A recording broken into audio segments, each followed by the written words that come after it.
Morning folks, welcome back to the channel. You join me today on a lovely November walk. We've had all sorts of weather the last couple of weeks in the UK. Snow, torrential rain. Now we've got, spring sunshine at the end of November. It's the last day today of November. But anyway, by the by, thought I'd bring you back. We've just literally finished the walk, me and the dog, Honey, and I thought I'd do a bit of an intro to a video. Whether it's going to be a full video, I'm not sure, but I have decided to MOT the Land Rover. So I'm seeing my friends on social media all the time posting stuff about their off-road vehicles, and I thought, you know what, it's been 2 years now. I want some myself. So, hence the decision to get the Land Rover back on the road before I do the bulkhead, before I do anything else. And yeah, so there we go. It's Saturday today, and the MOT is booked for Wednesday. So I've had the day off work, and that's that. So wish me luck. I thought I'd just touch on a few things, to be honest. So I don't know if any of you have ever done this sort of stuff, but I'm not a mechanic. I am a project manager by trade. I work in an office and a car, and I don't do this stuff, so it's quite daunting. The last time I did anything like this was the M606 conversion, and it was horrible. But thought I'd just, sort of put you on the ground as to what happened with that, really. I bought the engine in early 2019, and it sat in storage for about 12 months, and I got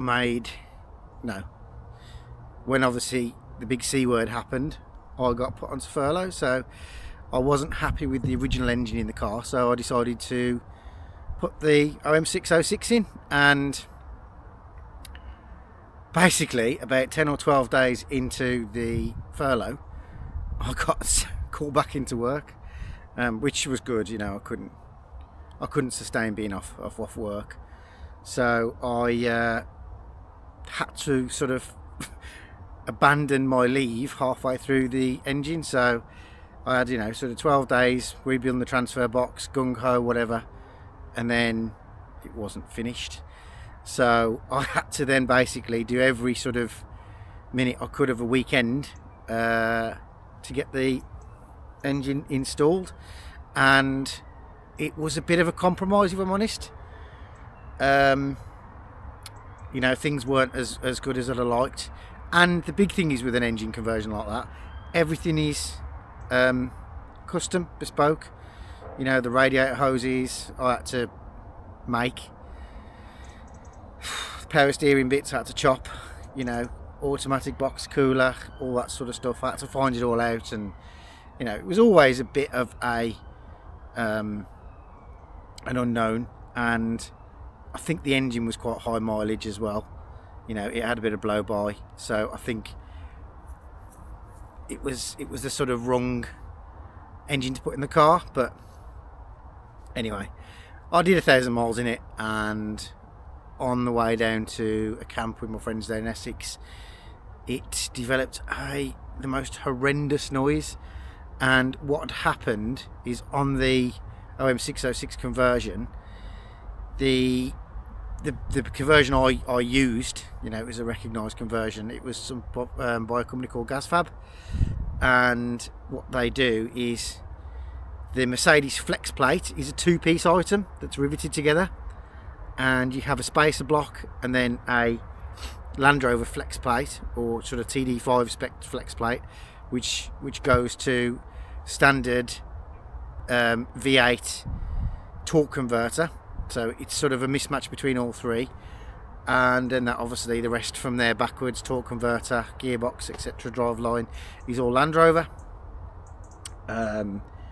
But it didn't like it, and what happened was, the two-piece Mercedes flex plate, there was that much torque on the engine where it's riveted together obviously the engine wanted to do one thing, the gearbox wanted to do another, because it was, you know, powering a 3-ton truck, and the flywheel, not flywheel, the torque, sorry, the flex plate on the Mercedes part basically started to separate. The two pieces started to separate, and that was basically rattling, and at, you know, any minute from failing.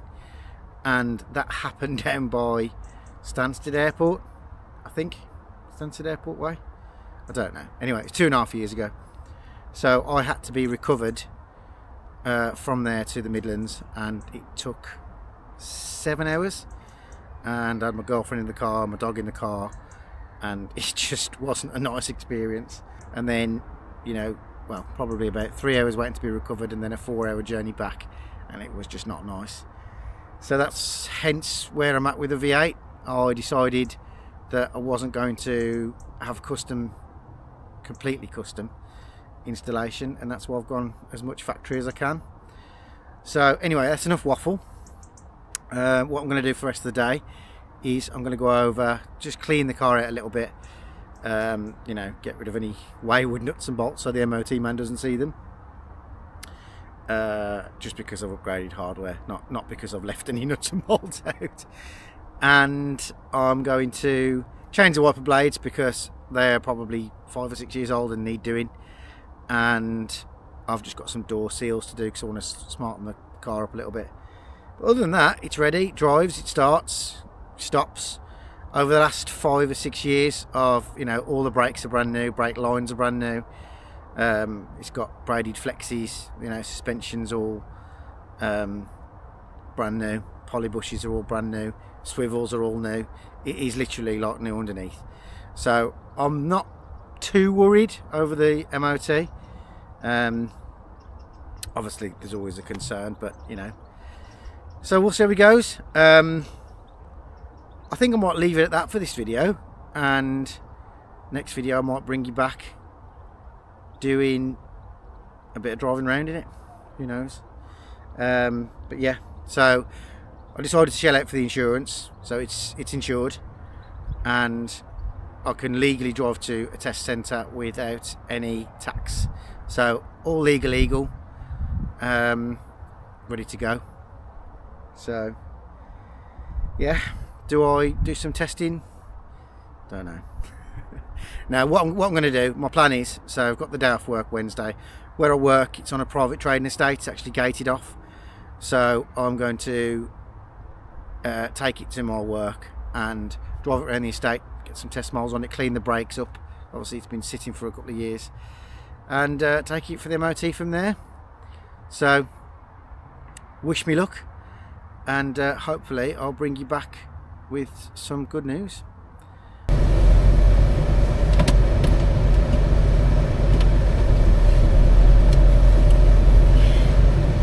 Right then, first proper drive, MOT station, here we come.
adjusting.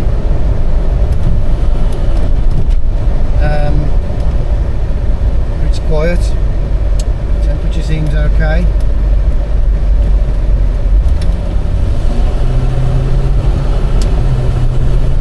Just a little bit between third and fourth, which was a very similar thing I had with the OM606. So I just need to slacken the kick down cable slightly.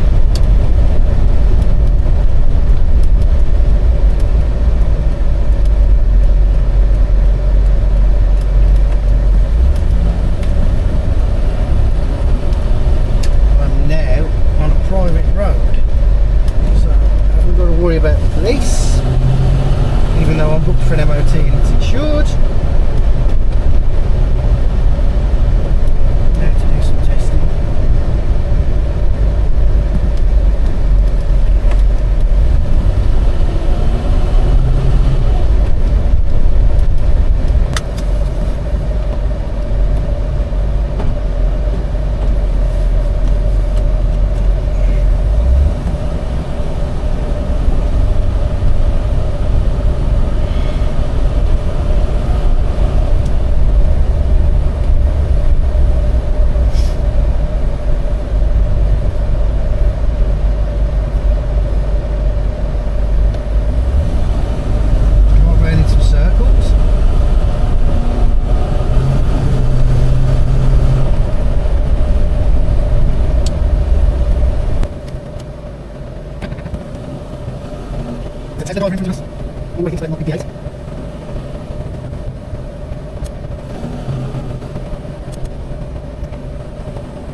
So, a couple of little things.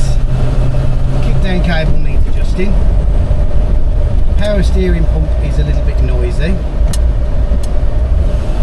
But apart from that, everything seems to be okay. So, I'm going to do a few more of these laps, try and clean the brakes up.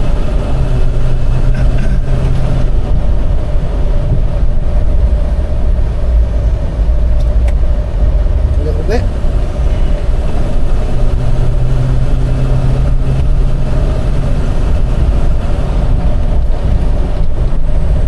So I didn't film some work I've done on the car about 3 years ago. Fitted an adjustable panhard rod because it was swaying on the motorway, and the consequence of that is the steering wheel is now off canter. Shows how much it was out. But,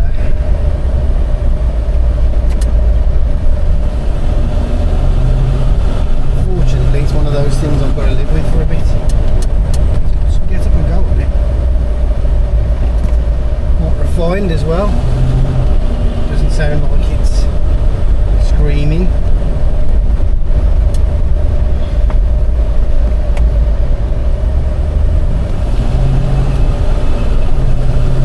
Hopefully it'll go through.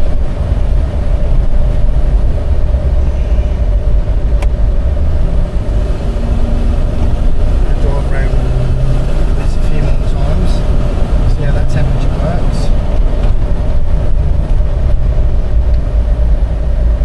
Clean those brakes a bit.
Temperature's still good. Right.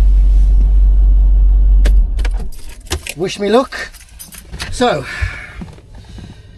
very quickly, Jerry rigged a new earth and we've now got a horn. So hopefully that shouldn't hold us up getting an MOT pass. Christ. Right, let's hopefully this ticking stops as well. Wish me luck.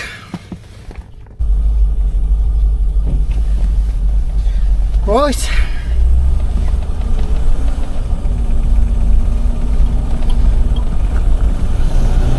Well, it passed.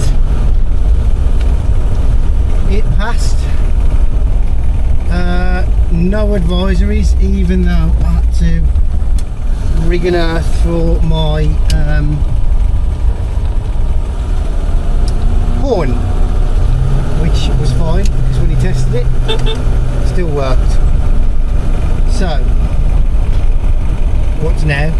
Don't know whether you can hear that bit of a ticking from the transmission.